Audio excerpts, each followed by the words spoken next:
Kosova ka vendosur të bëhet donatore e shoqatës ndërkombëtare për zhvillim IDA-21, krahu i Bankës Botërore që siguron hua për vendet me të ardhura të ulta. Në një konferencë përshtypje me ministrin e detyrë të financave të Kosovës Ekuran Murati, zëvendës presidenti i Bankës Botërore për financimin e zhvillimit, Akihiko Nishio, e cilësoi këtë vendim si dëshmi të qëndrueshmërisë së Kosovës në skenën ndërkombëtare.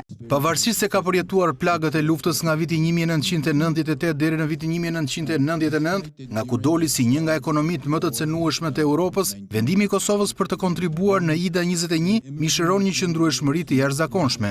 Ky kalim nga përfitues në kontribues është një rrëfim i rrallë dhe jashtëzakonshëm që dëshmon qëndrueshmërinë, vizionin dhe përkushtimin e palëkundur të Kosovës ndaj progresit. Murati ndërkohë vlerësoi bashkëpunimin me Bankën Botërore, të cilën e konsideroi partnere thelbësor në zhvillimin e Kosovës. Kontraktimi gjithsej kontratat deri më tani të nënshkruara dhe të ratifikuara janë 376 milion euro, ndërka që mbështetja që ende pra duhet që është disbursuar është 289 milion euro deri më tani.